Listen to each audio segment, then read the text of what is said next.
कर लगाया गया अंग्रेजों के द्वारा, तो गांधी जी ने यह प्रण लिया कि हम दांडी स्थल पर पहुंचेंगे, एक मुट्ठी नमक बनाएंगे और नमक कर का विरोध करेंगे। 78 व्यक्तियों के साथ उन्होंने यह यात्रा की और यात्रा को संपन्न किया। उस यात्रा के समानांतर मध्य प्रदेश में भी यात्राएं हुई और अन्य जगह पर भी यात्राएं।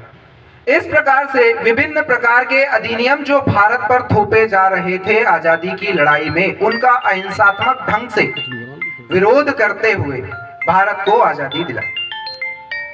आजादी का अमृत महोत्सव मनाने के कई सारे विषय हैं। सबसे पहला विषय तो यह है कि आजादी जिन लोगों के द्वारा आपको मिली है उन्हें आप जानें, समझें, उन्होंने क्या किया है आपके लिए उस चीज को समझें, उनके दर्शन को समझें। क्योंकि भारत को आजाद करना केवल एक मिशन नहीं था कि भारत को आजाद कर दिया जाए। भारत को आजाद करने के बाद एक सुशिक्षित तरीके से इसे एक विकसित राष्ट्र बनाया जाए, इसे स्वयंभू राष्ट्र बनाया जाए, इसे आत्मनिर्भर राष्ट्र बनाया जाए, इसके युवाओं की अगली पीढ़ी जो 21वीं सदी में लिखी जाएगी, जिसे हम स्वर्ण चिड़िया कहेंगे, वो बनाया जाए। क्योंकि भारत को स्वर्ण चिड़िया भी कहा जाता है।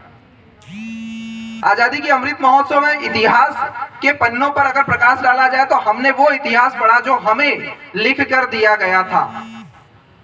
आजादी के दीवानों के इतिहास को आपको ना बताया गया हो। आपने कई सालों की गुलामी वाला इतिहास पढ़ा है जो सन 900 से प्रारंभ होती है और 1947 तक चलती रही। 1857 के बाद की आजादी का जो एक कार्यक्रम था, जो 1857 की क्रांति घटित होती है, रानी लक्ष्मीबाई जिस क्रांति में भाग लेती हैं, या मंगल पांडे जी के द्वारा जो आजादी की लड़ाई 1857 का दंगल छेड़ा जाता है, वहां से आप देखेंगे कि भारत में आजादी के लिए राष्ट्रीयता की भावना का उद्भव होता है। राष्ट्रीयता की भावना क्या होती है? आप में से कितने लोग मुझे बता पाएंगे कि राष्ट्रीयता क्या होती है? कोई बता पाएगा? राष्ट्रीयता की भावना होती है कि 1 मार्च से 5 मार्च तक वृक्षारोपण किया जाना है। आपके द्वारा प्रत्येक जगह पर एक वृक्ष लगाएं और ऐप पर उसे डाउनलोड करें, क्योंकि राष्ट्र को प्राणवायु की जरूरत है, हमारे बुजुर्गों को प्राणवायु की जरूरत है। कोरोना महामारी इसलिए नहीं फैली क्योंकि मानव के द्वारा फैलाई गई। कोरोना महामारी इसलिए भी फैली है क्योंकि हम राष्ट्र को राष्ट्र नहीं समझते।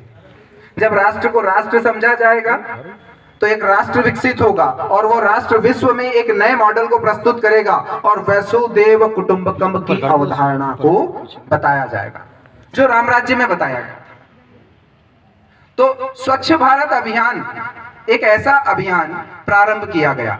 आपको पता है स्वच्छ भारत अभियान है या जन आंदोलन? जन आंदोलन है। अभियान किसी व्यक्ति के द्वारा होता है, यह जन आंदोलन है। आप स्वच्छ रहिए, आपके आसपास स्वच्छ कीजिए, स्वच्छता के अनुरूप व्यवहार कीजिए, तभी हमारा देश स्वच्छ होगा।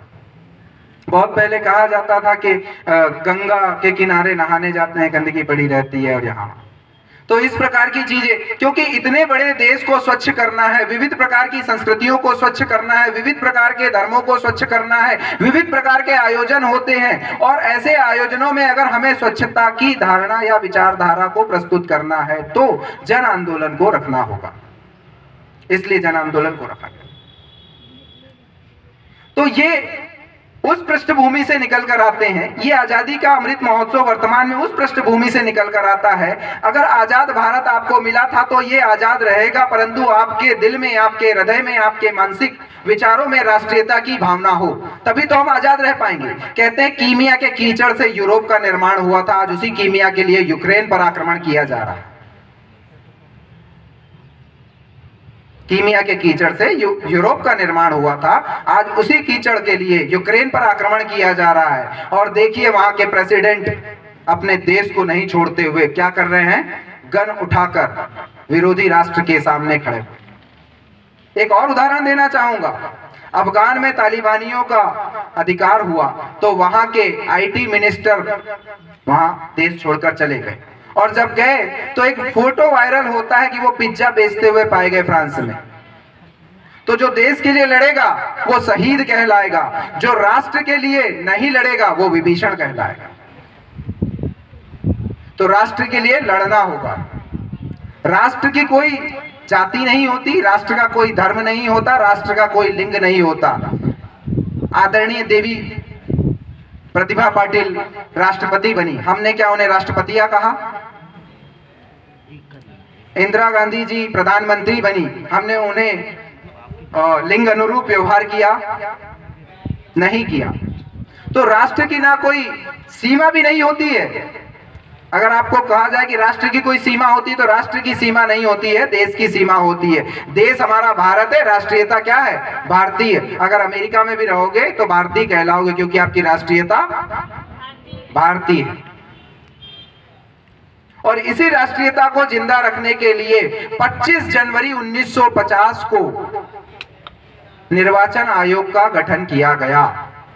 इसलिए किया गया क्योंकि हमें जातिवाद से पिछड़ा किया जा रहा था, तो हम जातिवाद को दूर कर रहे थे। इसलिए हमें निर्वाचन आयोग का गठन किया गया, क्योंकि हमें धार्मिक रूप से बांटा जा रहा था, तो निर्वाचन आयोग आएगा। इसलिए किया गया क्योंकि हमें लिंग के रूप से बांटा जा रहा था, इसलिए निर्वाचन आयोग आया। इसलिए किया गया कि गरीब, पिछड़े, निर्धन, वंचित वर्गों को उनके अधिकारों को संरक्षित रखना है या उन्हें अधिकार दिलाना है, तो एक स्वच्छ लोकतंत्र की भूमिका को निरूपित करने के लिए निर्वाचन आयोग गठित किया गया 25 जनवरी 1950। और उस दिवस को यादगार बनाने के लिए हम निर्वाचन दिवस या मतदाता दिवस मनाते हैं 25 जनवरी। मतदाता जागरूकता दिवस क्यों लाया गया, आप लोगों को बताना चाहूंगा कि भारतीय लोकतंत्र में कई सारे दूषित तत्व जब विद्यमान हुए, हम देखते हैं कि परसेंटेज क्या रहा, तो बोले 48.7%, 64%, और आबादी है 100% जो वोट कर सकती है। तो भारत में और एक नई विचारधारा आई कि एक काम किया जाए कि भाई हमने तो ABC बहुत सारे कैंडिडेट्स विभिन्न पार्टियों से लड़ रहे हैं, दलों से लड़ रहे हैं, तो हम उन्हें चयनित करेंगे। पर एक और आ गया, नोटा को भी उसमें रखा गया। क्या नोटा लोकतंत्र के लिए सकारात्मक है या नकारात्मक है? लोकतंत्र के लिए नोटा नकारात्मक है। क्यों? आप में विवेक नहीं है क्या? आपको नहीं लगता कि उपरोक्त जो हैं, नोटा के उपरोक्त जो हैं, उनमें से कोई तो एक ऐसा सज्जन व्यक्ति होगा जो आपके राष्ट्र का निर्माण करेगा? तो उस राष्ट्र के निर्माण के लिए मतदाता या निर्वाचन आयोग का गठन किया गया। स्वच्छ लोकतंत्र के निर्माण के लिए निर्वाचन हेतु प्रत्येक 5 वर्ष में असेंबली या लोकसभा, विधानसभा का चयन किया गया। उसके लिए हमें प्रत्यक्ष मतदान का अधिकार दिया गया और उसकी प्राणवायु, लोकतंत्र की प्राणवायु इन दलों को बनाया गया, ताकि ये दल प्रतियोगिता आयोजित करेंगे, अपना घोषणा पत्र बताएंगे और उस घोषणा पत्र के अनुसार देश का विकास करेंगे, अपेक्षाएं दर्शाएंगे। और उन अपेक्षाओं को देखते हुए जब आपके 5 साल किसी पार्टी के द्वारा पूरे होते हैं और आपके जो अपेक्षाएं बताई गई थी घोषणा पत्र में अगर वो पूरी नहीं होती हैं, तो आपको ये अधिकार दिया गया कि 5 साल बाद क्यों ना आप नए दल का चयन करेंगे जो बहुमत के साथ राज्य की विधानसभा या लोकसभा में बैठेगा और आपका विकास करेगा।